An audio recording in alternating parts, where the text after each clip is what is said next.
Welcome to KR Films Entertainment Channel. American ship for the first time in 200 years now the captain and the entire crew are being held hostage by the aggressive Somalis. Soon after the movie opens with a man named Richard Phillips about to leave on a long business trip. His wife accompanies him to the airport. The couple are very fond of each other and have a hard time separating. Meanwhile, on the coast of Somalia, poor villagers are starving for work. They are visited by armed bandits. They aggressively demand that the villagers set sail immediately and seize a foreign ship. The bandits need money which the pirates can get as a ransom for the ship. Irish he seems to be the only way for the locals to make a living. Besides, if the pirates don't follow through on the orders, the bandits will punish them. There's a skinny man named News who is an experienced pirate. He recruits people to his crew. Among others, he takes a 15-year-old boy named Bilo. For him it will be his first time at sea. Also in his team is Naji, a tall and strong man. He may be useful in the capture of the ship. There are others who want to make money. Soon the pirates set sail in two boats to the sea where a larger ship awaits them. It has the necessary equipment to track down cargo ships. The two teams wait for a suitable ship to pass nearby for capture. Meanwhile, Richard Phillips arrives in Oman. It turns out that he is the captain of the container ship in the Maersk Alabama, which is to deliver commercial cargo to Kenya as well as food for the starving tribes. Captain Phillips climbs aboard and the first thing he does is inspect the ship's guardrails. The bad feeling still lingers in the man's mind. He goes up to the cabin and together with his first mate Shame Murphy studies the ship's itinerary. One aspect worries the captain. Quite a lot of them are run around on a course through the Somali basin. Phillips is well aware that pirates routinely venture into these waters. Adding to his anxiety is the fact that the Alabama's course is far away from other merchant ships, that this is not Phillips' first voyage and he knows how to keep it safe. Finally, the ship leaves port and sets sail, or maybe the captain is worried needlessly. After all, what can a bunch of beggars do to a well-equipped modern ship? So while the pirates watch for any ship traffic in the vicinity, they discover a lonely ship in unprotected waters. It is the Alabama. In the evening, Captain Phillips receives a letter alerting him about pirates in Somali coastal waters. The man's fears are confirmed. The next day he conducts a drill to test the team's readiness for emergencies. Hearing the drill alarm, the sailors act quickly and smoothly. This reassures the captain. He has nothing to fear and his crew can handle anything. But just after the drill, Phillips spots two blips on radar heading in their direction. He orders the crew members to return to their stations immediately. This is no longer a drill. The captain reports to the emergency service that the container ship is being pursued by two pirate boats. The report is accepted, but they advise not to worry because they may be ordinary fishermen and on fission. The boats come closer and closer. Now the captain through the binoculars can see the heavily armed men in the boats. He orders to increase the speed of the ship immediately in order to get away from the pirates, but there is no way for such a huge ship to evade the like motorboats. Then Phillips takes emergency measures. He knows the pirates are listening in on the radio communications, so he pretends to contact a military vessel and ask for support. Altering his voice, Phillips answers as the captain of the fictional warship that a helicopter there has already been dispatched toward the Alabama. One team of pirates gets spooked and turns the boat back. However, the Musa gang is determined to catch up with the container ship. Then Captain Phillips is forced to accelerate the ship to maximum speed. Musa's boat engine can't handle the strain and it shuts down. The chase finally stops. Phillips breathes a sigh of relief but has no idea what away. Next in the evening, the captain gathers the crew together and tells them in detail what has happened. He praises the crew for their hard work and hopes that help is on the way. He also orders his subordinates to be on duty around the clock until they pass the dangerous waters gap. They're coming back. The sailors begin to complain, for they did not sign up for such challenges. What's more, there are no weapons on the ship to stand up to the pirates. No one wants to risk their lives. Phillips gets tired of listening to this and he announces that any crew member can go ashore at the nearest port, but in the meantime must obey orders back at their floating base. News forces his men to repair the boat's engine as soon as possible. He intends to sail to the container ship again tomorrow. The situation on the boat is tense. They cannot return home without their loot, for the bandits will punish them there. But capturing the Alabama is not an easy job either. Tension causes music and a leader of the second pirate crew to quarrel. News emerges victorious from it and strengthens his authority. The next day, the pirates attach a second engine to their boat and set out to capture the container ship. The Alabama's crew immediately reacts. The captain alerts the ship and tells the emergency services that his ship is about to be attacked. The pirates are almost on board. There's no way to get away from them. News radios Phillips and tells him it's the Somali Coast Guard with a standard check, but Phillips doesn't fall for the ruse. Soon Musa's men opened fire alarms. Phillips then orders the water cannons along the side to be turned on. The torrents of water will not let the boat get close and in theory could sink it altogether. However, one water cannon turns out to be defective. This means that the ship has a weak spot. The brave Shane immediately sets out to fix the water cannon, even though they Pirates are constantly firing on the ship. Shane fails to fix the malfunction in time and music boat manages to come to the very side of the container ship. Even the flares that Phillips fires in the direction of the boat cannot frighten the pirates. Shane has to take cover in order to avoid being shot. The captain realizes that the situation is critical, so he orders the entire crew to gather in the engine room. Shane heads there as well to coordinate the crew. Only Phillips, the men in the watchman, remain on the bridge. The captain orders a maneuver, but even that doesn't help. The pirates cling to a ladder and climb aboard. Phillips halts the ship and shuts down all systems to prevent the pirates from stealing the ship. Trying to remain calm, the brave captain instructs the crew and prepares to meet Noosa and his men. Now his life is in danger, for the angry armed pirates can do anything. The crew led by Shane hide in the engine room so the villains can't find and hurt them. The captain reports to the men over the radio about what's going on upstairs. He orders them not to let the pirates near the engine control system and not to come out until the captain says the code word supper. He really cares about his subordinate. It's and keeps their morale up. Stick together.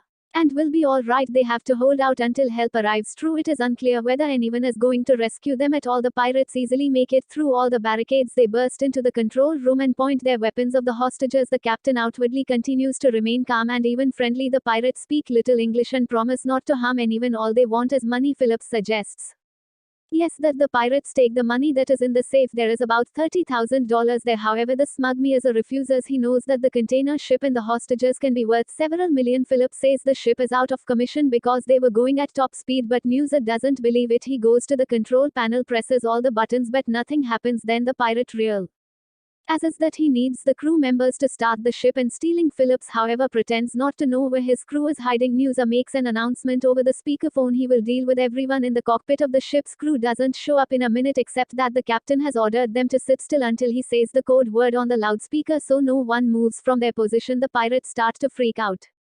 They scream and threaten the helmsman. In response, the captain confronts the pirate, assuring him that this is not the way business is done. By some miracle, Phillips manages to convince the frantic music not to harm the hostages. Music reluctantly agrees but wants to search the ship. The captain presses the radio button and discreetly warns the crew that the pirates will search the ship. Phillips goes along with them. He tries to lead the pirates away from the engine room and offers to inspect the hold. However, music senses a catch and insists that the captain lead him to the engine room because the breakdown and therefore the crew must be there. Phillips agrees without enthusiasm but tries to stall anyway. On the way, he leads the pirates to the food storage. Phillips accidentally notices that Shane is hiding in the vegetable storage room. He came here to get water for the crew. Phillips cleverly diverts the bandits' attention away from his sidekick by offering to eat. In doing so, he also manages to shame that one of the pirates, a teenage Long, walks barefoot and could easily hurt his feet. When a captain in the pirates leaves, Shane tells the rest of the crew to break the glass at the entrance to the CA apartment. This will delay the pirates for a while. Meanwhile, one of the crew goes above to turn off the power in the engine room. In the dark, it will be harder for the pirates to find the people hiding there. Below goes first and steps on the glass with his bare feet. Phillips cautiously insists that we should go upstairs and treat the world, but he is in no hurry to leave until he has examined everything. He doesn't care.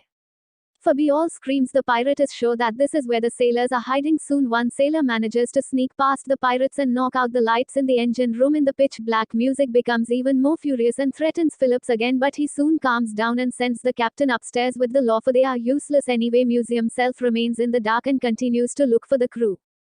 But he is no longer as frightening to the sailors alone, so waiting for a moment, they attack the pirate from the back and disarm him. Then the sailors get in touch with the rest of the pirates by radio and tell them they have taken their leader hostage. They were not expecting such a turn. Phillips offers the pirates a compromise. He will give them the lifeboat from the ship and $30,000, but the pirates must abandon and ship immediately. Musa reluctantly agrees. His men with the money go to the lifeboat, shielded by Phillips. At the same time, the crew brings us on deck. Vanoji forces Phillips into the lifeboat. Phillips climbs into the lifeboat and only then does approaches them, while the captain shows them how to steer the boat. The pirates slightly launch it into the water, so they break the treaty and take Phillips with them. They intend to get the ransom not for the ship but for the captain. Phillips is horrified by what is happening. He has no idea how to get out. Now the situation with the hijacked ship finally reaches a US Navy destroyer and anti-piracy task forces there. The captain sends the destroyer off in the direction of the Somali coast in pursuit of the pirates. Will the military be able to rescue Phillips before the furious pirates dispose of him in the dinghy? All groans from the cuts. He can hardly feel his legs. Phillips cannot bear to see the boy suffer, nor can he bear to realize his own situation. Suddenly strange noises are heard outside. It is the Alabama, led by a worried Shane, sailing after the dinghy so as not to lose sight of his dear captain Philip.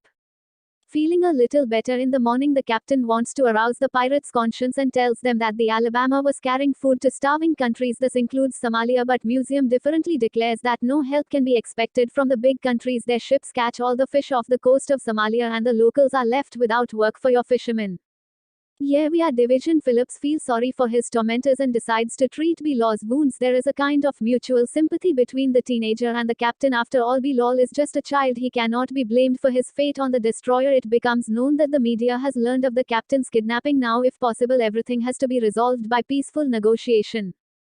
Neither should Phillips be allowed to end up in Somalia, for it will be impossible to get to him there. That leaves them little more than 24 hours to carry out the operation. If the problem cannot be solved peacefully, the SEALs, who can use any means necessary, get involved. Newsy's boss finds out that the military is on the case, so he stays out of contact. He's not going to get Maersk out.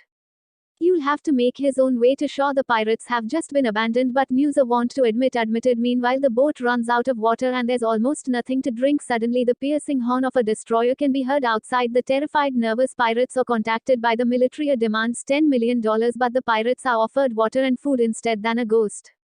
It makes it clear that the captain's safety is important to them. The boat with a negotiator approaches the dinghy. It is being videotaped. This could be an important piece of evidence against the pirates to confirm that Phillips is okay. The pirates show him to the negotiator. The captain is more worried about his family than anything else and requests to contact them. The pirates behave aggressively. They are frightened, and any careless movement will cause them to shoot. Now she can't handle the tension and fires his pistol at Phillips' head. Fortunately, the captain is only frightened but not hurt. After making show of this, the military moves back away for a while. Musa, on the other hand, tells him why he needs so much money. He has always dreamed of going to America. When he gets his millions, he will move to live in the air. United States. A second military ship approaches the dinghy. Phillips explains to Musa that no one will pay him now. Newsy's boss has abandoned him. Terrified of the military, it's all over for the woeful pirates. The military won't let them get back to Somalia. However, Musa objects that he can no longer back down. Icons of Lot, I can't give up. Phillips looks at him in horror. The pirates have really come to the point of despair. It will be impossible to negotiate with them anymore. Meanwhile, the SEALs are landing on the destroyer. Help his close, but the captain is finding it increasingly difficult to hang on. Bilaw gets out of the dinghy to get some air. Phillips asks to go to the bathroom after him. Suddenly, he shoves the kid into the water and jumps off himself. This maneuver is noticed on the destroyer, only they can't figure out which of the men who fell into the water is Phillips. With the military inactive, the distraught pirates catch up with the captain and forcibly drag him back to the boat. Naji is incredibly angry at Phillips and beats him up. The military senses something is amiss. They contact the pirates and surround them. The rescuers demand proof that the captain is a lie. Live where they will tear the boat to pieces. The frightened pirates have to relent and show Phillips again. The villains reach the point of despair. No longer hoping for a ransom, they intend to deal with the hostage and throw him overboard. Then the soldiers change their tactics. They tell Musa by radio that the elders of his tribe will soon come on board. In their presence, they will hand over the ransom. For this meeting, they are armed. User must for the destroyer. The mention of the elders is a powerful effect on Musa. He begins to trust the military and agrees to go aboard the destroyer. Music even regrets that the situation has gotten so bad and Phillips has become a casualty, but no one in Somalia can make money honestly. When I'm in a guy, when you say goes off the ship, the military takes the boat in tow. While being targeted, 3 pirates remain in the boat with Phillips. When all of them are visible in the portals, the commandos will open fire, but so far only the helmsman is in sight and Musa arrives on the ship and wait to meet the elders, but he does not yet suspect that this is a bluff. Without Musa, the pirates become much more aggressive. They are ready to take out Phillips again. The towing causes the boat to rock too much on the waves and Naji gets angry. He keeps yelling and doesn't believe the elders will come to the ship. Phillips feels that he is about to meet his, and then he picks up a piece of paper and a pen and tearfully begins to write a farewell letter to his family. Naji notices this. He and a desperate Phillips have a fierce fight on the destroyer. They realize that the situation has become more complicated and it is urgent to act. Naji becomes delirious and he ties up the beaten Phillips. The pirate realizes that he will not be paid, which means that the captain can and must be eliminated. Although Bilaw bags him not to. Phillips says his final farewell in horror. The man can't take it anymore. Naji points his gunner of the captain to fire, but at that moment all 3 pirates find themselves in the crosshairs and a sniper simultaneously opened fire. The targets are eliminated and the captain is flooded with red liquid. He is in shock and has little sense of what is going on around him. He only cries and scrapes. The captain cannot believe that he is now saved. A military takes him to the destroyer and brings him in for a medical examination. The man has difficulty speaking coherently, only shaking and crying, but even at this moment Phillips is thinking of his family. He will soon be able to call his wife. Meanwhile, Musa is arrested. He subsequently gets 33 years in prison for piracy. The pirate is still serving time in the United States despite The horror he has endured. Captain Phillips goes to sea again a year later. Did you know that this movie is based on true events? Imagine what it was like for the real ship's captain. Share your opinion. Thank you for watching.